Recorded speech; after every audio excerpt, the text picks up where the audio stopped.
अल्लाह से डरते रहना चाहिए। किसी की ज़मीन पर नाजायज़ कब्जा करके दुनिया से मत जाना, वरना नाम मिटा दिया जाता है। मौत उसकी है जिसका करे ज़माना अफसोस। यूं तो दुनिया में सभी आए हैं मरने के लिए, हर एक की मौत पे रोया नहीं जाता, हर एक की मौत पे आंसू नहीं बहाए जाते, हर एक का गम नहीं मनाया जाता है। अरे कुछ ऐसे भी जनाजे उठते हैं कि इधर जनाजा उठता है, उधर लोग कहते हैं अच्छा हुआ लोगों को सताने वाला चला गया, अच्छा हुआ लोगों पे जुल्म करने वाला चला गया, अच्छा हुआ लोगों को झूठे मुकद्दमों में फंसाने वाला चला गया, अच्छा हुआ दूसरों की जमीनों पे नाजायज कब्जे करने वाला चला गया। कुछ जनाजे ऐसे भी होते हैं जिन पे कोई रोने वाला भी नहीं होता है। अरे जुआरी की मौत पे कौन आंसू बहाएगा, शराबी की मौत पे कौन आंसू बहाएगा, अय्याश की मौत पे कौन आंसू बहाएगा, लोगों को सताने वाले की मौत पे कौन आंसू बहाएगा, लोगों के पे जुल्म करने वाले की मौत पे कौन आंसू बहाएगा, इमामों की तौहीन करने वाले के लिए कौन रोएगा, मदरसों की बुराई करने वाले के लिए कौन आंसू बहाएगा, मस्जिदों की बुराई करने वालों के लिए कौन आंसू बहाएगा, तलबाए किराम की तौहीन करने वालों के लिए कौन आंसू बहाएगा।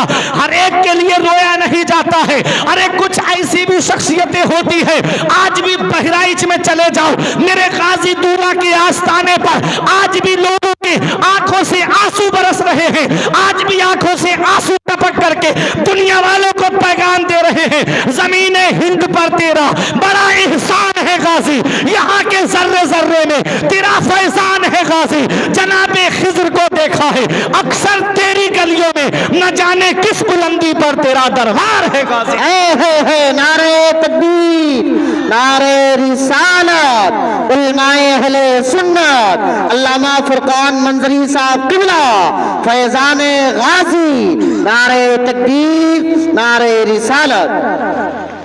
हर एक के लिए रोया नहीं जाता, हर एक के लिए आंसू नहीं बहाए जाते। इस हाल में दुनिया से जाओ कि इधर जनाजा उठे लोगों की आंखों में आंसू हूं कि आज गरीबों की मदद करने वाला दुनिया से चला गया, अल्लाह अल्लाह अल्लाह, आज गरीबों का साथ देने वाला दुनिया से चला गया। इस हाल में दुनिया से जाना, जब नबी के गुलाम बन के जाओगे ना, नबी के आशिक बन के जाओगे, इमाम गजाली फरमाते इंसान मरने के बाद कब्र में चला जाता है, अच्छा इंसान लोगों के दिलों में चला जाता है। बेशक बेशक लोग उसे याद रखते हैं, अपनी गुफ्तगू में याद रखते हैं, अपनी महफिलों में याद रखते हैं। आओ मैं आपको बताऊं कि दीन खैर ख्वाही का नाम है। ये बच्चे दीन सीख रहे हैं, दीन मुकम्मल भलाई का नाम है। आज खैर ख्वाही हमारे दिल से निकल गई। देखो ज़मीन खरीदी, जब वो ज़मीन को जोतने के लिए पहुँचे तो उस ज़मीन के अंदर से ख़जाना निकला। अब ख़जाना निकला तो वो ख़जाना लेकर के उसके पास आए जिसकी पहले ज़मीन थी, और आकर के बोले भाई ये ख़जाना आपकी ज़मीन में निकला है और ये ख़जाना आप ले लीजिए। उन्होंने कहा भाई मैंने ज़मीन बेच दी है, अब ये ख़जाना मेरा नहीं है, अब ज़मीन आपकी हो गई तो ये ख़जाना भी आपका है, आप इसके मालिक हैं, इसे आप रख लीजिए। बेशक। उन्होंने कहा नहीं भाई मैंने सिर्फ ज़मीन के पैसे दिए हैं, ख़जाने के पैसे नहीं दिए हैं, इसलिए ये ख़जाना मेरा नहीं बल्कि आपका है। अच्छा आज के दौर में अगर होता मामला तो क्या होता, कभी सोचा है? अरे 1000 रुपये अगर निकल आते वो तक नहीं बताता। ये खैर ख्वाही है हमारी, मैं उस दौर की बात कर रहा हूँ। ये खैर ख्वाही, दीन मुकम्मल भलाई का नाम है, दीन मुकम्मल खैर ख्वाही का नाम है। आज हम सिर्फ नाम के मुसलमान हैं। मुसलमान की शान नबी ने फरमाया अल मुस्लिम मन सलिम अल मुस्लिमून मिन लिसानिही व यदी, मुसलमान वो है जिसके हाथ से और ज़ुबान से दूसरे मुसलमान महफूज रहें। बेशक जो ना हाथ से तकलीफ़ पहुँचाए ना ज़ुबान से तकलीफ़ पहुँचाए। वो बोले कि ये ख़जाना मेरा नहीं है, आपका है, आप रख लें। वो कह रहे हैं आपका है, वो कहते हैं मैंने ज़मीन का पैसा दिया है, ख़जाने का नहीं दिया, इसलिए मैं इसका मालिक नहीं। वो कहते हैं मैंने ज़मीन बेच दी, तो जब ज़मीन आपकी हो गई तो ख़जाना भी आपका हो गया, उसमें जो भी निकले वो सब आपका हो गया। फैसला करने के लिए अब कौन आए, तो एक साहब गुजर के जा रहे थे, उन्होंने देखा कि क्या बात है, क्यों आपस में बातें कर रहे हो, तो बोले कि भाई ज़मीन में मैंने ज़मीन ख़रीदी इनसे, उसमें ख़जाना निकला। कहा कि मैं इनका ख़जाना वापस कर रहा हूँ, मैंने सिर्फ ज़मीन के पैसे दिए, ख़जाने के नहीं दिए हैं। तो उन्होंने कहा कि फिर, तो बोले ये कह रहे हैं कि ज़मीन आपकी तो ख़जाना भी आपका, अब क्या करें। तो फैसला करने वाले ने कितना अच्छा फैसला किया। कहा क्या आपके बच्चे हैं? उन्होंने कहा मेरी एक बेटी है। कहा ठीक। उन्होंने कहा आपका? कहा मेरा बेटा है। कहा दोनों का निकाह करा दो, दोनों की शादी करा दो और ये ख़जाना उनकी शादी में खर्च कर दो। सुभान अल्लाह, माशाअल्लाह। ये है कुरूने ऊला। कैसी आपस में मोहब्बत थी उनके, कैसे आपस में प्यार था। आज हमारे दिल से आपसी मोहब्बत ख़त्म हो गई, आज हमारे दिलों से आपसी प्यार ख़त्म हो गया। अल्लाह अकबर। आओ मैं आपको एक हदीस पाक पढ़ के सुनाता हूँ। मेरे नारे तकबीर, नारे रिसालत, नारे रिसालत, मसलके आला हजरत, मसलके आला हजरत, उलमाए अहले सुन्नत, उलमाए अहले सुन्नत, हजरत अल्लामा मौलाना मुफ्ती शमसुद्दीन साहब किबला, हजरत अल्लामा मौलाना मुफ्ती शमसुद्दीन साहब किबला। नारे तकबीर, नारे रिसालत, मसलके आला हजरत, फैज़ाने आला हजरत, नारे तकबीर, नारे रिसालत।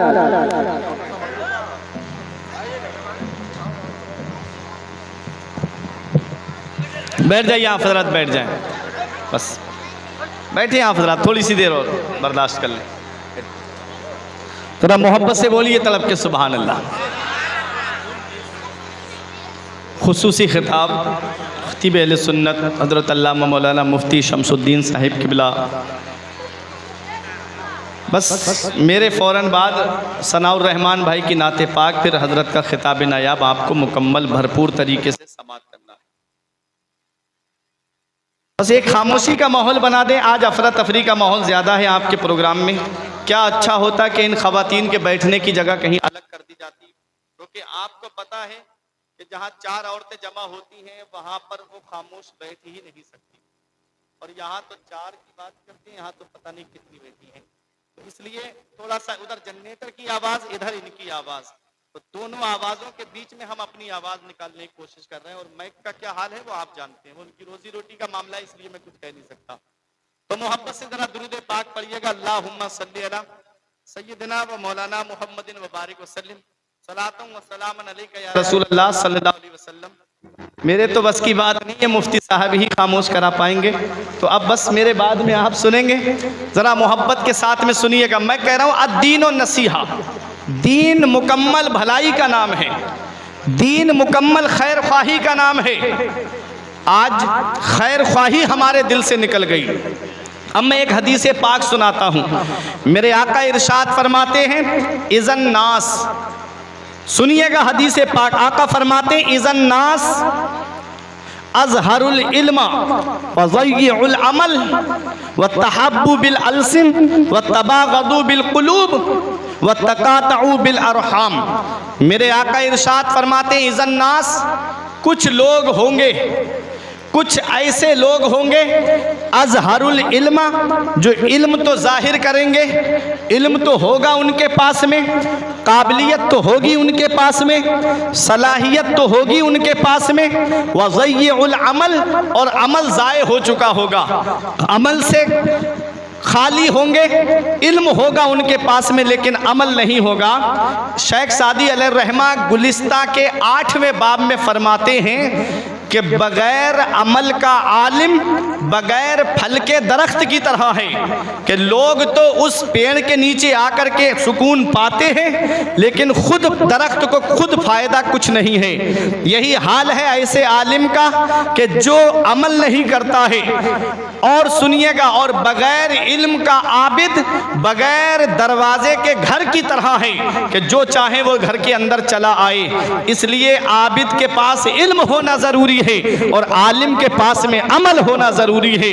अल्लाह कुरान में फरमाता है अतामुरून अन्नासा बिल बिर्रि व तंसौना अनफुसकुम, तुम दूसरों को भलाई का हुक्म देते हो और अपने आप को भुलाए बैठे हो। अल्लाह कुरान में फरमाता है या अय्युहल्लज़ीना आमनू लिमा तक़ूलूना मा ला तफ़अलून, ऐ ईमान वालों वो बातें क्यों कहते हो जो खुद करते नहीं हो। इसलिए आलिमों के चाहिए कि वो अमल भी करे। और सुनिएगा, नबी ने फरमाया कुछ लोग ऐसे होंगे कि इल्म होगा उनके पास में, अज़हरुल इल्म, इल्म तो जाहिर करेंगे, व ज़य्युल अमल, और अमल ज़ाय हो चुका होगा, अमल से खाली होंगे। नबी ने फरमाया व तहाब्बु बिल अलसिन व तबागदु बिल कुलूब, और जुबान से मोहब्बत करेंगे और दिलों के अंदर बुग़्ज़ भरा हुआ होगा। जुबान से मोहब्बत करेंगे और दिलों में बुग़्ज़ भरा होगा, दिलों में नफ़रतें होंगी, दिलों में हसद होगा। और हसद ऐसी बीमारी है, हसद की बीमारी जिसको लग जाए, शेख सादी फरमाते हैं सिवाय मौत के इसका इलाज कुछ है ही नहीं। अगर हसद दिल के अंदर लग जाए, और अल्लाह अकबर, अफसोस तब होता है अगर कोई हमारा भाई बिल्डिंग बना ले या हमारा भाई कार खरीद ले और इत्तेफाक से वो अपने घर में फातिहा कराए या कुरान खानी कराए या न्याज कराए और दावत करे अपने मोहल्ले वालों की, गांव वालों की, बस्ती वालों की, तो उसके घर आएंगे, खाना खाएंगे और खाना खा के तारीफ़ करेंगे, बहुत अच्छा खाना आपने खिलाया, बहुत अच्छा मकान आपने बना लिया। और जैसे ही बाहर निकले फिर आपस में बातें, किसके पास पैसा कहाँ से आया, इसको इतनी दौलत मिल कहाँ से रही है, अरे ये तो कार में भी घूम रहा है। देखो जुबान से मोहब्बत है, वह तबागदु बिल कुलूब, और दिलों में बुग़्ज़ भरे हुए हैं, दिलों में नफ़रतें भरी हुई हैं। ये हाल है आज हमारी कौम का, जुबान से तो मोहब्बत करते हैं और दिलों में बुग़्ज़ भरा हुआ रहता है। इस दिल को बुग़्ज़ से, कीने से, हसद से पाक कर लो, तभी मदीने वाले मुस्तफ़ा की मोहब्बत का चिराग इसमें रोशन होगा। और जब नबी की मोहब्बत का चिराग रोशन होगा तो इधर जनाजा उठेगा, उधर मेरे इमाम का शेर पढ़ा जाएगा, लहिद में इश्क़े रुखे शह का दाग लेके चले, लहिद में इश्क़े रुखे शह का दाग लेके चले, अंधेरी रात सुनी थी चिराग लेके चले। नारे तकबीर, नारे रिसालत, उलमाए अहले सुन्नत, मसलके आला हज़रत, नारे तकबीर, नारे रिसालत। नबी ने फरमाया इज़न्नास अज़हरुल इल्म व ज़य्युल अमल व तहाब्बु बिल अलसिन व तबागदु बिल कुलूब। कुछ लोग ऐसे होंगे जो इल्म ज़ाहिर करेंगे, अमल से खाली होंगे, अमल ज़ाय हो चुका होगा। नबी ने फरमाया ज़ुबान से मोहब्बत करेंगे और दिलों के अंदर बुग़्ज़ भरे हुए होंगे, नफ़रतें भरी होंगी। नबी इरशाद फरमाते हैं व तक़ातउ बिल अरहाम, और रिश्तेदारियाँ काटने वाले होंगे, रिश्तेदारियाँ तोड़ने वाले होंगे। आज थोड़ी सी दौलत आ जाए रिश्ता ख़त्म कर देते हम, आज थोड़ा सा पैसा आ जाए हम रिश्तेदारी तोड़ देते हैं। अल्लाह अकबर, आज बाप घरों के अंदर आंसू बहा रहे, माँ घर के अंदर आंसू बहा रही है, और बेटे के पास दौलत आई, पैसा आया, शहर में मकान बनाया, माँ बाप किससे कोई रिश्ता नहीं, कोई ताल्लुक़ नहीं। कितने घर हमने ऐसे देखे जिन घरों में माँ बाप आंसू बहाते। कभी तुमको ये लगे कि माँ बाप अल्लाह की कितनी बड़ी नेमत।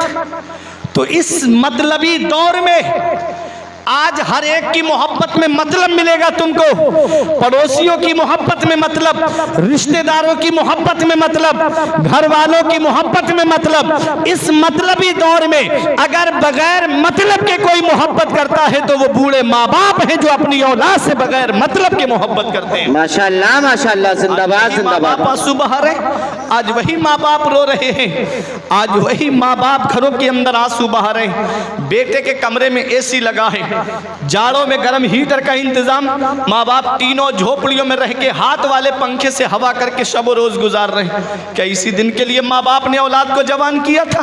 क्या इसी दिन के लिए माँ बाप ने औलाद को पाला था? हम कौन सा मुँह लेके जाएंगे अपने नबी की बारगाह में? कयामत में मेरे आका ने हमसे पूछ लिया कि बुढ़ापे में माँ बाप की दौलत मिली थी, बताओ कौन सा सलूक उनके साथ कर कर आए? क्या कहोगे कि उनका बिस्तर घर से बाहर निकाल कर आए? क्या कहोगे उन्हें तीनों झोपड़ी झोपड़ियों में रहने पे मजबूर करके आए। इतना याद रखना, बाप आंगन में लगे हुए पेड़ की तरह है। ये मदरसे के सहन में जो पेड़ देख रहे हो ना, दरख्त, आप याद रखना बाप आंगन में लगे हुए पेड़ की तरह है। जिस दिन ये पेड़ गिर गया ना, उस दिन धूप भी परेशान करेगी, गरम गरम लू के थपेड़े भी परेशान करेंगे। कितनी भी शिद्दत की गर्मी पड़े, कितनी भी तेज लू क्यों ना चले, हवा क्यों ना गर्म चले, आदमी पेड़ के नीचे चारपाई बिछा के बैठ जाए, आराम मिल जाता है। पेड़ के नीचे कुर्सी डाल के बैठ जाओ, आराम मिल जाता है। हमारे बुजुर्गों ने कहा बाप आंगन में लगे हुए पेड़ की तरह है। जिस दिन ये पेड़ गिर गया ना, उस दिन धूप भी परेशान करेगी, गरम गरम लू के थपेड़े भी परेशान करेंगे। आओ मैं आपको बताता हुआ चलूं, बाप क्या नहीं करता अपनी औलाद के लिए, बाप कौन सी कुर्बानी नहीं देता अपनी औलाद के लिए। कभी नौजवानों तुम्हें ये लगे मेरे बाप ने मेरे लिए क्या किया है, तो अपने अब्बा की पेशानी की सिलवटें देख लिया करो, अपने अब्बा के हाथ की लकीरें देख लिया करो। एक दिन मैंने पूछा, अब्बा मेरे हाथ की लकीरें नजर आ रही हैं, तुम्हारे हाथ की लकीरें कहाँ चली गई? फौड़ा चलाते चलाते हाथ की लकीरें मिट जाती है, दूसरों के घरों में मजदूरी करते करते हाथ की लकीरें मिट जाती है। बाप क्या नहीं करता अपनी औलाद के लिए, बाप कौन सी कुर्बानी नहीं देता अपनी औलाद के लिए। आज औलाद थोड़ा सा पैसा आ गया, माँ बाप से बात करना पसंद नहीं करती। इतना याद रखना प्यारे मुसलमानों, बाप अल्लाह की इतनी बड़ी नेमत है, बाप अल्लाह की वो अजीम नेमत है। जिस दिन ये साया सर से उठ गया, उस दिन चिराग लेके भी ढूंढोगे तो बाप जैसा प्यार करने वाली शख्सियत नहीं मिलेगी, माँ जैसी मोहब्बत करने वाली शख्सियत नहीं मिलेगी। बाप क्या नहीं करता अपनी औलाद के लिए। ये 3-3 साल के लिए सऊदी कमाने जाने वाला ये एक बाप ही तो है, ये मुंबई कमाने जाने वाला ये एक बाप ही तो है, ये दिल्ली कमाने जाने वाला ये एक बाप ही तो है, अरे ये बेंगलोर कमाने जाने वाला ये एक बाप ही तो है, ये मुंबई कमाने जाने वाला ये एक बाप ही तो है, ये फलों का ठेला लगाने वाला एक बाप है, ये रक्षा चलाने वाला एक बाप है। कभी लगे मेरे बाप ने मेरे लिए क्या किया है, तो चले जाया करो बहराइच शरीफ में बस स्टैंड की तरफ या मेरे गाजी के आस्थाने की तरफ, रात के 2 बजे 3 बजे ये ऑटो रिक्शा लेके रोड पे चलने वाला ये एक बाप ही तो है, ये फलों का ठेला लगाने वाला एक बाप ही तो है, ये बसें चलाने वाला एक बाप ही तो है, ये ट्रक चलाने वाला एक बाप ही तो है। बाप क्या नहीं करता अपनी औलाद के लिए, बाप कौन सी कुर्बानी नहीं देता अपनी औलाद के लिए। बाप आंगन में लगे हुए पेड़ की तरह है। जिस दिन ये पेड़ गिर गया, जिस दिन ये साया सर से उठ गया, उस दिन धूप भी परेशान करेगी, गरम गरम लू के थपेड़े भी परेशान करेंगे। ऐसे माँ बाप के साये की ना कदरी ना कर, धूप काटेगी बहुत। जब ये शजर गिर जाएगा, इस वक्त के बारे में तो सोचा भी ना था। बेटों से ज़ईफी में हुई खत्म रसाई, घर बार तो बांट लिए शौक से फुरकान, हिस्से में किसी के मगर माँ नहीं आई। वक्त ठुकरा देगा एक दिन मेरी सारी ये कुर्बानियां, दामने उम्मीद में फकत नाकामियां रह जाएंगी। शादियों के बाद बेटे तो अलग हो जाएंगे, बाप के हाथों में फकत बैसाखियां रह जाएंगी। नारे तकबीर, नारे रिसालत, मसलके आला हजरत, फैजाने आला हजरत, उलमाए अहले सुन्नत, नारे तकबीर, नारे रिसालत। हाथों में फकत बैसाखियां रह जाएंगी। ऐसे माँ बाप के साये की ना कदरी ना कर, धूप काटेगी बहुत जब ये शजर गिर जाएगा। और नबी की बारगाह में चलो, देखो माँ बाप का मकाम क्या है, देखो माँ बाप का मर्तबा क्या है। मदीने वाले मुस्तफ़ा की बारगाह में यमन के नौजवान सहाबी आए, अर्ज करते हैं या रसूल अल्लाह मैं यमन से आया हूँ, या रसूल अल्लाह अब मैं वापस अपने यहाँ जाना नहीं चाहता। नबी ने फरमाया, फिर अर्ज करते हैं या रसूल अल्लाह मेरी जितनी जिंदगी बची है मदीने में गुजारूंगा, इंतकाल हो गया मदफन मदीने में बनेगा। नबी ने इरशाद फरमाया, हल्लका अबवाया, क्या तुम्हारे माँ बाप जिंदा हैं, क्या तुम्हारे माँ बाप हयात हैं? अर्ज किया हाँ या रसूल अल्लाह माँ बाप तो जिंदा हैं। फरमाया इजाजत लेकर आए हो, पूछ कर आए हो माँ बाप से? अर्ज किया हाँ या रसूल अल्लाह मैं उनसे पूछ कर भी आया हूँ। नबी ने फरमाया, जब तुमने पूछा तो ये कहा कि अब उनका बेटा वापस नहीं आएगा, अर्ज किया हाँ या रसूल अल्लाह, मैंने ये भी उनको बताया है। नबी ने इरशाद फरमाया, जब तुमने ये कहा उनका बेटा वापस नहीं आएगा, तो उनकी हालत कैसी थी? वो हंस रहे थे कि रो रहे थे? सहाबी की आंखों में आंसू आ गए। सहाबी रो के अर्ज करते, या रसूल अल्लाह, जब मैंने ये कहा अपने माँ बाप से आखिरी बार अपने बेटे का चेहरा देख लो, आज के बाद मैं मदीने शरीफ जा रहा हूँ, मेरा अब जितनी जिंदगी बची है मदीने में गुजारूंगा, इंतकाल हो गया मतपन मदीने में बनेगा। जब मैंने ये कहा अपने माँ बाप से, तो मेरी मोहब्बत में फूट फूट करके रो रहे थे, गले लग करके फूट फूट करके रो रहे थे। मेरे आका तशरीफ फरमाते जलाल में उठ के खड़े हो गए, इरशाद फरमाते हैं, इरजी इलैहिमा फअदहिकहुमा कमा अबकैतहुमा, ए मेरे सहाबी वापस चले जाओ, जहां से आए हो वहीं लौट के चले जाओ, और जैसे माँ बाप को रुला के आए हो वैसे उन्हें हंसा दो, वो यमन में खुश हो जाएंगे, तेरा नबी तुझसे मदीने में राजी हो जाएगा। वो तुझसे यमन में खुश हो जाएंगे, तेरा नबी तुझसे मदीने में राजी हो जाएगा। वो माँ बाप को सता करके उम्रे के टूरों पे टूर करने वालों, इधर माँ बाप एक एक पैसे के लिए परेशान है, इधर माँ बाप दवाई के लिए परेशान, और बेटा अजमेर की बड़ी डेग में पैसे डाल कर आ रहा है, इधर माँ बाप एक एक पैसे के लिए परेशान है, बेटा नैनीताल की सैर करता हुआ नजर आ रहा है, इधर माँ बाप दवाई के लिए परेशान, बेटा दार्जिलिंग की सैर करता हुआ नजर आता है। इतना याद रखना, मेरे आका इरशाद फरमाते हैं, जिससे उसके माँ बाप राजी हैं उससे अल्लाह राजी, उसका रसूल राजी, और जिससे माँ बाप नाराज उससे ना अल्लाह राजी ना उसका रसूल राजी। ऐ मैना नेवरिया के जिंदा दिल मुसलमानों, घर में रूठे हुए माँ बाप को मना लो, वो हाथ उठा के दुआ कर देंगे, अल्लाह तेरी तकदीर को बदल देगा, अल्लाह तेरी किस्मतों को बदल देगा, और तेरे कारोबार में इतनी बरकत अता फरमाएगा कि तेरी नस्लें खाएंगी तब भी वो पैसा खत्म नहीं होगा। अल्लाहु अकबर, या रसूल अल्लाह।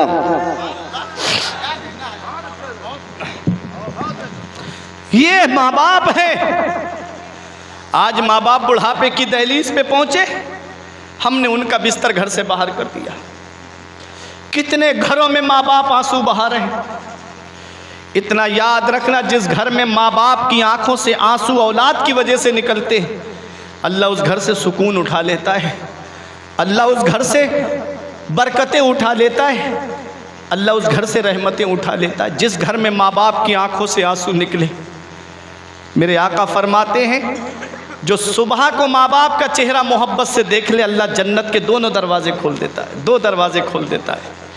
और एक का इंतकाल हो गया, एक मौजूद है, तो जो मौजूद है उसका चेहरा मोहब्बत से देख ले तो अल्लाह जन्नत का एक दरवाज़ा खोल देता है। ये माँ बाप जब बुढ़ापे में पहुँच जाए तो ये हमारे लिए बख्शिश का ज़रिया बन जाते हैं। रमज़ान शरीफ का महीना आ रहा है ना, चंद दिन की बात है, 2-3 दिन के बाद में आप देखेंगे वो बहारें लूटेंगे आप।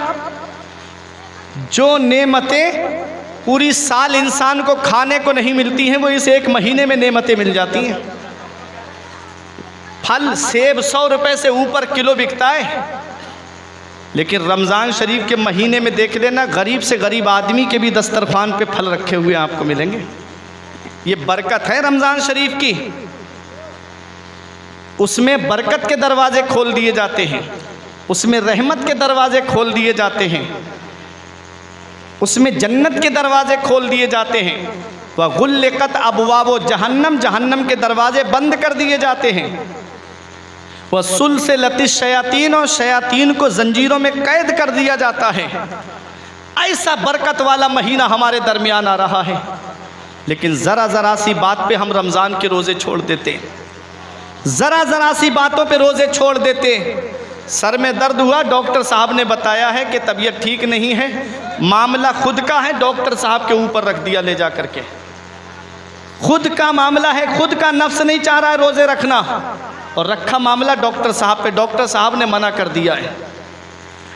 इंजेक्शन लगवा लिया, रोज़ा टूट गया है, अब क्या करें इमाम साहब। ये हालात आज हमारी कौम के हैं।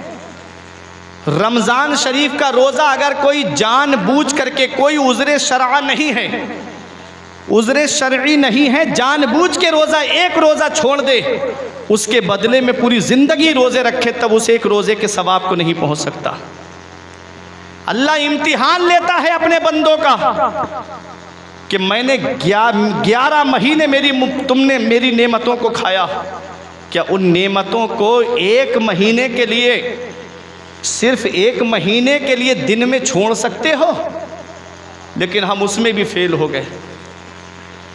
मस्जिद का शिकम नमाजियों की ग़िज़ा से खाली हो गया। रमज़ान शरीफ में मस्जिद आबाद, और जैसे ही ईद की नमाज हुई फ़ौरन मस्जिद की तरफ फिर मुड़ के नहीं देखते, जुमे की जुमे आदमी पहुंचता है। ये हालात आज हमारी कौम के हो गए। जब भी कहता हूँ या अल्लाह मेरा हाल देख, हुक्म होता है अपना नाम आमाल देख। आज हमारे नाम आमाल में कोई ऐसी नेकी नहीं है जिस पे सीना तान के ये कह दे ये नेकी जन्नत में लेके जाएगी। फिर भी सीना तान के कहते हैं जन्नत में जाएंगे। जन्नत मिलना इतना आसान नहीं है जितना आज तुमने सोच रखा है। अम हसिबतुम अन तदखुलुल जन्नत, क्या तुम ये गुमान करे बैठे हो कि जन्नत तुम्हें इतनी आसानी से मिल जाएगी?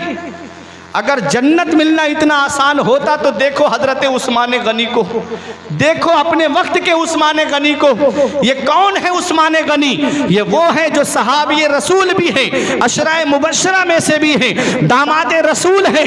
और जो मकाम हजरत उस्मान गनी को हासिल है वो किसी और सहाबी को हासिल नहीं है कि नबी की 2 शहजादियाँ यके बाद दीगर हजरत उस्मान गनी के निकाह में आई है। उसके बाद नबी फरमाते हैं अल्लाह मुझे 40 बेटियां देता और यके बाद दीगर उस्मान के निकाह में देनी होती तो मैं उस्मान के निकाह में दे देता। ये मकाम है उस्मान गनी का।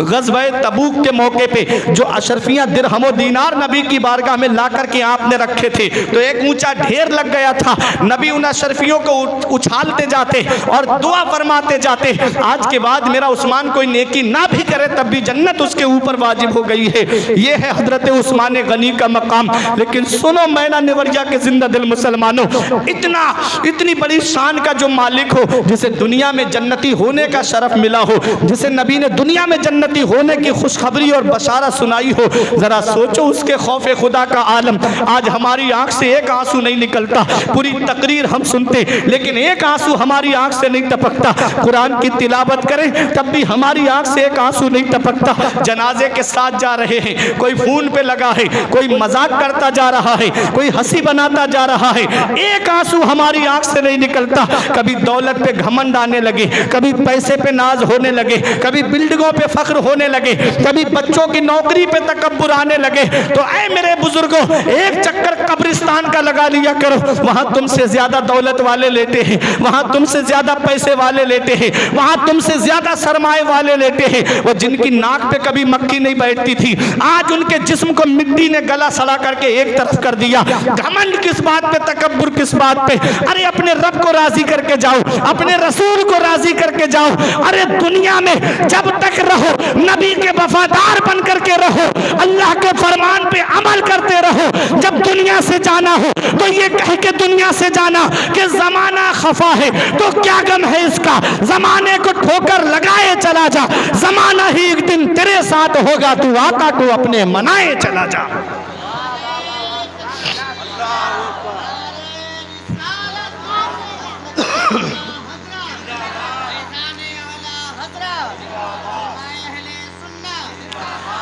अल्लाह को राजी करो, उसके रसूल को राजी करो।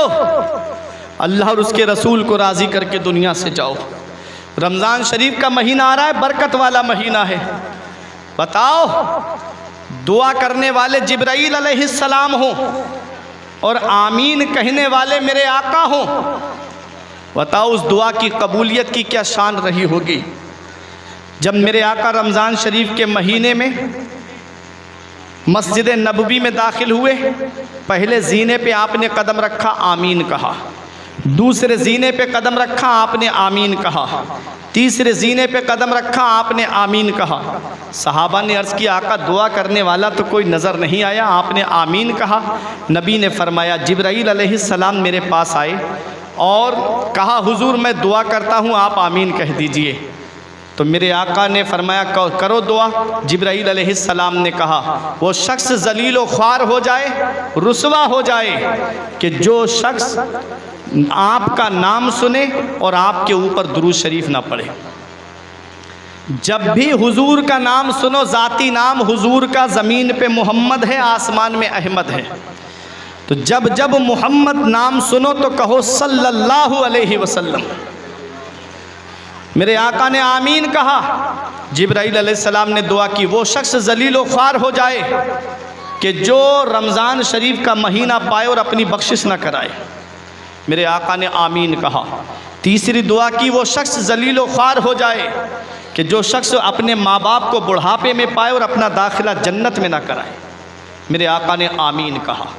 तो पता चला माँ बाप बुढ़ापे में जब मिले हैं हमको तो ये हमारे जन्नत में दाखिल होने का सबब है। तो माँ बाप बुढ़ापे में जब पहुँचे तो हमको उनकी खिदमत करना है। माँ बाप जब बुढ़ापे की दहलीज़ पे कदम रखें तो हमको उस वक्त अपने माँ बाप को संभालना है, जैसे हमारे माँ बाप बचपन में हमको संभालते हैं। हमारा जिस चीज़ को खाने का दिल करता है हमारे माँ बाप ला करके रखते हैं। जब वो बुढ़ापे में पहुंच जाएं तो फिर औलाद जो है अपने बाप से बात करना तक पसंद नहीं करती। आज जिस बाप का खून अच्छा नहीं लगता, आज जिस माँ की बात तुमको अच्छी नहीं लगती, एक दिन आएगा जिस दिन ये चारपाई घर से उड़ जाएगी। उस दिन कोई खैरियत पूछने वाला नहीं होगा, उस दिन कोई मोहब्बत से बात करने वाला नहीं होगा। इसलिए एक पैगाम दे के जा रहा हूँ, इस जलसे से अपने रब को राज़ी कर लेना। ये जलसे इसलिए होते हैं ताकि आमाल की इस्लाह हो जाए। और जो तुमने सोच रखा है ना, जन्नत मिलना इतना आसान नहीं है। नमाज़ें छोड़ के कहता है मैं हुसैनी हूँ। बता हुसैन ने कब फ़र्ज़ ऐन छोड़े हैं? मेरे अज़ीज़ मैं पहुँचा हूँ इस नतीजे पर, नमाज छोड़ दी समझो हुसैन छोड़े हैं। नमाज छोड़ दी समझो हुसैन छोड़े हैं। नमाज एक वक्त की हम नहीं पढ़ते, सिनेमा हॉल हमने आबाद कर दिए, मस्जिदें हमने वीरान कर दी। आज मदरसे हमारे वीरान हो गए और आज हमारी शादियों में, ब्याह शादियों में देखो 50-50 हज़ार रुपये बैंड में खर्च हो जाते हैं, 50-50 हज़ार रुपये डांस पार्टियों में हम लुटा देते हैं। और मदरसों का हाल देखो, यूँ ही हमारे ऊपर ये परेशानियाँ नहीं आई हैं। वमा असाबकुम मिन मुसीबतिन फबिमा कसबत ऐदीकुम। अल्लाह फरमाता अल्लाह की तरफ से तुम्हें कोई मुसीबत नहीं पहुंचती है, तुम्हारे अपने हाथों की करतूत होती है जिसकी वजह से आज मुसलमान परेशान है। वरना मुसलमानों की शान देख लो, वो 313 थे तो लरसता था जमाना, वो 313 थे तो लरसता था जमाना। आज हम करोड़ों हैं तो करते हैं गुलामी। ये हाल आज हमारा हो गया है। वो मुअज़्ज़ज़ थे जमाने में मुसलमान होकर और हम ख्वार हुए तारिके कुरान होकर। दरसे कुरान अगर हमने भुलाया होता, ये जमाना ना जमाने ने दिखाया होता। हमें करनी है शहंशाह बतहा की रजा जोई, वो अपने हो गए तो रहमते परवरदिगार अपनी तरीके मुस्तफ़ा को छोड़ना है वजह बर्बादी, इसी से कौम दुनिया में हुई बेइक़्तिदार अपनी।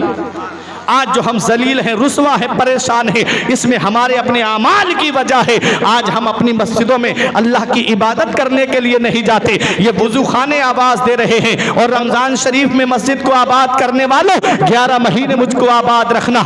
आज जैसे ही ईद की नमाज पढ़ी, मस्जिद की तरफ से पीट करके ऐसे आए, फिर जुमे के दिन ही मस्जिद में जाते हैं। इल्ला माशाअल्लाह जो नमाज पढ़ने वाले हैं, जो 5 वक्ता नमाजी हैं, वो हर वक्त अपने रब की इबादत करते हैं। मैं आखिरी बात आपको बता दूं, हजरत उस्मान गनी का खौफ खुदा देखिए।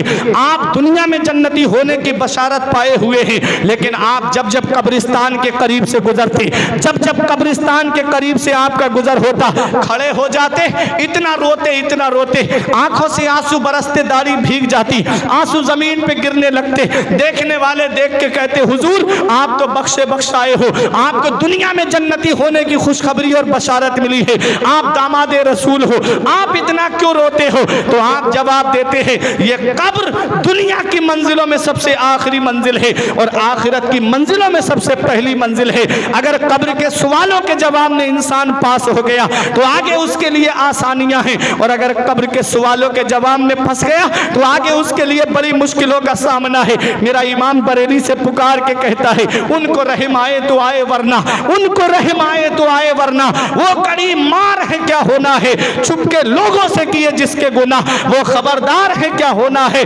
हाय बिगड़ी तो कहाँ आकर नाव, ऐन मझधार है क्या होना है। कल तो दीदार का दिन है और यहाँ आंख बेकार है क्या होना है। आज बदनिगाही करके ये आंखें इस लायक नहीं रही कि अपने नबी के सामने खड़े हो सके। आज फिल्में देख करके ये आंखें इस लायक नहीं कि हम अपने नबी के सामने खड़े हो सके। बताओ इन आंखों को लेकर के नबी के सामने हम कैसे हाजिर होंगे। लेकिन कभी नहीं सोचा मेरे नौजवानों, तुमने कभी ख्याल आए कि कभी फिल्में देख करके सो गए, आंख कब्र में जाकर के खुली तो कौन है जो तुम्हारे काम आएगा। गाने सुन के सो गए और आंख कब्र में जाकर के खुली तो कौन है जो तुम्हारे काम आएगा। इसलिए अपने नबी के गुलाम बन जाओ, नबी के वफादार बन जाओ। मस्जिद के दर आज भी खुले हुए हैं, अल्लाह की इबादत करो।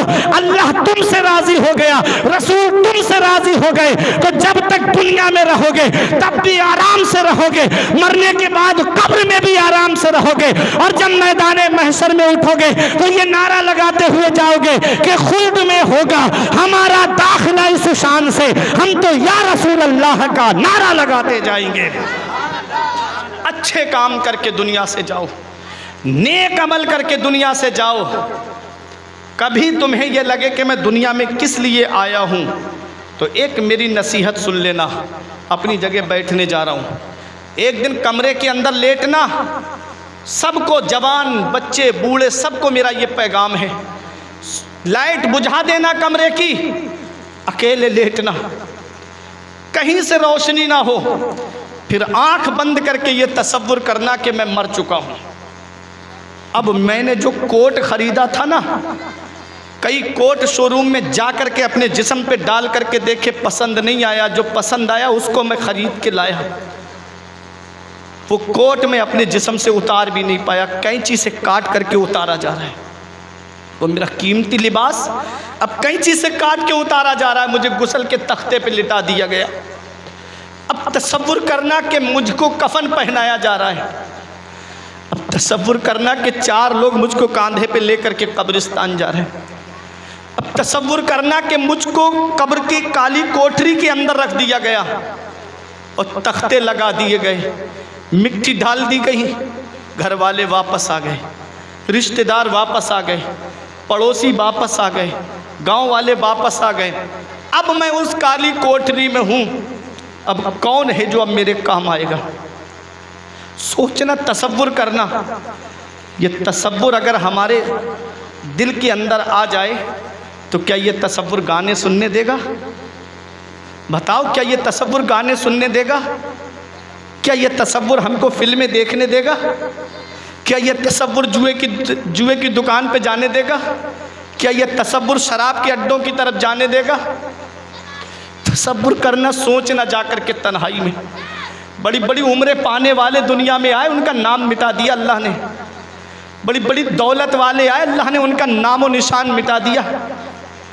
कारून ने एक लफ्ज़ बोला था मूसा पैगंबर से कि अब अल्लाह फ़कीर हो गया, हमसे पैसे मांग रहा है। ख़जाने के साथ ज़मीन में धंसा दिया अल्लाह ने। न दौलत पे घमंड करो, न हुस्न पे घमंड करो, न सेहत पे घमंड करो। मौला अली शेर खुदा फरमाते हैं, दौलत पे सेहत पे कभी घमंड ना करे। बीमारी लगने में वक्त नहीं लगता है और पैसे के जाने में वक्त नहीं लगता है। कैसी कैसी बीमारियां चल रही हैं, ये डॉक्टरों से पूछिएगा आप, वो बताएंगे आपको। पैसा, लाखों रुपये जो हैं यूं ही चले जाते हैं, ऐसी ऐसी बीमारियां चल रही हैं। तो मेरे अजीज़ों, अपनी मौत को याद रखो, अपनी आखिरत को याद रखो और अपने बच्चों को हाफिज़ कुरान बना के जाओ, अपने बच्चों को आलिम दीन बना करके जाओ। नबी ने फरमाया, अद्दिबू औलादकुम अला सलासे खिसाल, हुब्बे नबीकुम व हुब्बे अहले बैती व क़िराअतिल कुरान। नबी ने फरमाया, अपनी औलाद को 3 बातें सिखाओ। पहली, उसके दिल में नबी की मोहब्बत डाल दो, नबी का प्यार डाल दो, वह हुब्बे अहले बैती। और दूसरी बात नबी ने बताई कि मेरे अहले बैत की मोहब्बत उनको सिखाओ, उनके दिल में मेरे अहले बैत की मोहब्बत डाल दो। तीसरी बात नबी ने फरमाई, व क़िराअतिल कुरान, और अपनी औलाद को कुरान पढ़ना सिखाओ, अपनी औलाद को कुरान पढ़ना सिखाओ। इन मदरसों में भेजो अपने बच्चों को कुरान पढ़ने के लिए। अगर कुरान नहीं पढ़ाया आपने तो ये औलाद क़यामत के दिन अपने बाप को खींच के लाएगी रब की बारगाह में। इमाम गज़ाली फरमाते हैं, वो औलाद कहेगी, मौला मेरा बाप मुझे नंगा रखता ये गवारा था, भूखा रखता ये गवारा था, इसने मुझे कुरान की तिलावत नहीं सिखाई, जिसकी वजह से मैं जायज़ और नाजायज़ में फ़र्क ना कर सका। आज मैं जहन्नम में जा रहा हूँ तो अकेला नहीं जाऊँगा, अपने बाप को जहन्नम साथ लेके जाऊँगा। बताओ, दौलत औलाद के लिए जमा कर गए, पैसा औलाद के लिए जमा कर गए, कुरान नहीं सिखाया अपनी औलाद को, कुरान पढ़ना नहीं सिखाया, वही औलाद जहन्नम में ले जाने का ज़रिया बन गई। इसलिए अपने बच्चों को कुरान की तिलावत ज़रूर सिखाओ, कुरान पढ़ना ज़रूर सिखाओ, मदरसों में भेजो कि मदरसे तुम्हारी ज़रूरतों का नाम है। मैंने आयत पढ़ी थी, ऐ ईमान वालो, कहना मानो अल्लाह का, कहना मानो रसूलुल्लाह का, व उलिल अम्रि मिनकुम, और तुम में जो उलुल अम्र हैं उनका कहना मानो। मुफस्सिरीन किराम उलुल अम्र की तफसीर में फरमाते हैं, उलुल अम्र से मुराद उलमाए बाअमल हैं। बाअमल उलमा का कहना मानो, बाअमल उलमा का कहना मानो। इन्ना खैरल खैर खियारुल उलमा व इन्ना शर्र शर्र शिरारुल उलमा। उलमा में सबसे बेहतर उलमा उलमाए खैर हैं जो भलाई का हुक्म देते हैं, और उलमा में सबसे बुरे उलमा वो हैं जो बुराई का हुक्म देते हैं, बुराई की तरफ लेकर के जाते हैं। उमर फारूक आजम ने हजरत काब से पूछा कि कौन सा आलिम बेहतर है, और कौन से आलिम के दिल से ईमान इल्म के नूर को खत्म कर दिया जाता है। तो हजरत काब ने फरमाया कि आलिम के दिल से इल्म के नूर को जो चीज खत्म कर देती है वो लालच है। लालच जिस आलिम के अंदर आ जाए, दिल के अंदर आ जाए, तो उसके दिल से इल्म का नूर खत्म हो जाता है। लेकिन आओ, ये मदरसों के लिए आलिम अगर मांगे तो ये तो उनकी जिम्मेदारी है, वरना कौन से प्रोफेसर साहब को वक्त है जो मदरसों का हाल जान ले, कौन से इंजीनियर साहब हैं जो मस्जिदों का हाल जानने के लिए आए। ये गरीब उलमा ही की मेहनतों का नतीजा है कि जो आज मदरसों के अंदर तालीम चल रही है, मस्जिदों के अंदर इमामों की खैरख्वाही जो हो रही है। इसलिए मेरे अजीजों, मेरा ये पैगाम है, इन मदरसों को सलामत तभी आप रख सकते हो जब इनके अंदर अपने बच्चों को पढ़ने के लिए भेजोगे। बख्शिश की राह मोमिनो आसान बना लो, अपने लिए निजात का सामान बना लो। दुनिया की किताबों पे नजर बाद में रखना, बच्चों को पहले हाफिजे कुरान बना लो। बातें बहुत करनी थी लेकिन वक्त की किल्लत दामिनगीर है। हजरत की आमद हो चुकी है, बस मेरे फौरन बाद आप हजरत को समाप्त करेंगे। दुआ करता हूँ परवरदिगार मेरे कुछ अर्ज करने में सबकत लिसानी की वजह से या बतकाज़ा बशरियत कोई गलती हो गई हो तो मौला मुझे माफ फरमाए। अस्तगफिरुल्लाह रब्बी मिन कुल्ले ज़ंबि व अतूबु इलैह। कलमा तय्यब पढ़ने ला इलाहा इल्लल्लाहु मुहम्मदुर रसूलुल्लाह सल्लल्लाहु तआला अलैहि वसल्लम। ये जिंदगी सवार